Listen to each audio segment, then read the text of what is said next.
Hey everyone, Jake and Paula. Today's video is on thinking outside the box. There it is. I practiced that. I gotta start again. Okay, no, it's fine. Yeah. It's good. Go. Okay, so today's video, thinking outside the box. Paula thinks that's hilarious. Okay. So we noticed, not only just in the last year, but house prices are up. Here, we're in London. House prices are up. Competition is up. So it makes different strategies difficult. Strategies like flipping, strategies like secondary dwelling unit conversions. Definitely not impossible, just more difficult. So we decided to kind of think outside the box, and this is a strategy that we've implemented late 2020, and we're going to look further in 2021. So this is taking commercial use property that is on a lot that is zoned for residential and converting that property into residential uses. So the property that we are doing is an R32 zoning here in London, but the property is a large commercial office building. So the R32 zoning allows us to do 4 residential units by right, as long as the next things kind of fit the bill. So the things you want to confirm, so say you find a commercial building, you want to confirm that the zoning allows for the number of residential units that you're wanting to do. In this case, we wanted to do 4, and the R32 zoning allows for the 4 units. And the other things you want to consider are lot area. So you have to have a certain, this is for London, I'm sure it's similar in other municipalities, but you want to have a certain lot area, and you need 1,937 square feet per unit. So I'm not gonna get Paula to do the math on this, but so for us wanting to do 4, we'd have to make sure our lot size, like width times depth is 4 times this number to be able to do 4 units by right. Otherwise you would need a minor variance. In our case, we were lucky enough that ours allows for that, and so that's good. So we're doing 4 units, 4 times that, we're good to go. The other thing we need for ours, and things to consider, is 4 parking spots, so 1 per unit.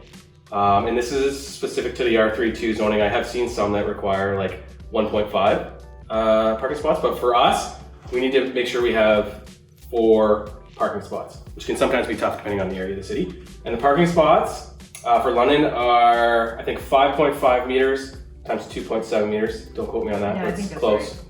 Right.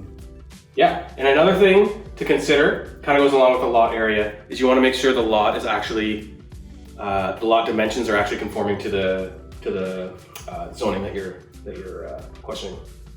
So there'll be a frontage requirement per the number of units. Because I know for a 2 unit and a converted dwelling and 3 to 4 units, it can vary. So you'll need your lot frontage conforms to the bylaw, as well as your lot area. That's kind of high level what you need to look for.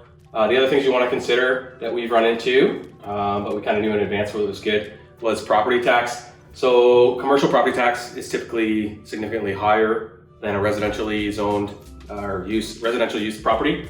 So you want to factor that in. We have confirmed that you can have it lower though, at least in the city of London, in the property that we've purchased. So ours were they're over 20,000. 20K, and comparable properties residentially zoned are 10 or 11. No, so it was less than that. They're 8 or 9. So it's over double, but we can get it down once we change the use to the R3 or to the residential. Because I was the one who talked to the guy at the city, and he said that you can't get it changed until the units are rented, and then there'll be a reassessment with MPAC. So it'll take a bit. It'll take a bit. We're gonna eat that 20K for a bit. Yeah, so we were assuming that we're gonna pay 20K for a year, and we've just worked that into our numbers. Yeah, another thing you have to factor into your numbers is developmental fees. So these can be killer. I mean, so this property, we're adding we're changing it to 4 units, but we might have to pay up to 3 developmental fees. So 3. We should get credit for the 1, and then up to 3 that we'll have to pay. And that's significant. Off the top of my head, I know London 2021, I think is around 21K per unit, and that's 2 bedrooms or more. So we're doing 2 bedrooms, so we'll be paying over 60K in fees. So that's just a thing you have to consider when you're running your numbers. Hopefully we'll get that down, but for now we ran our numbers at over 60K, and hopefully getting a credit for the 1.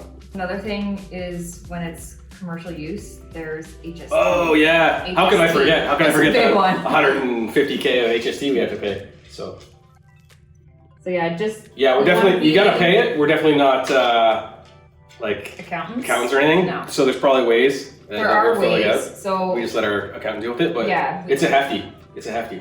So you basically you want to use this as like a negotiation tool when you're trying to work out a price. Yeah. So lucky for us, the person we're buying from is pretty understanding. He dropped the price significantly. We have a VTB on this one. He dropped the percentage with the VTB by like 1.5 Just points. to account for the HST, which was good. He's trying to help us out, and then we'll become HST registered, and hopefully that. I mean, we've still got questions out to the absorb accountant some of about that this, stuff, but we've yeah. worked it into our numbers. So anything we get back from this, or anything we don't have to pay from this, will just be a huge bonus. For sure. And that's also another benefit of dealing with private sellers. You kind of negotiate all that stuff. So Yeah. awesome. Hope you enjoyed the video. Think outside the box. Super helpful in increasing profitability, and it's a great thing. Yeah. Thank you. Bye.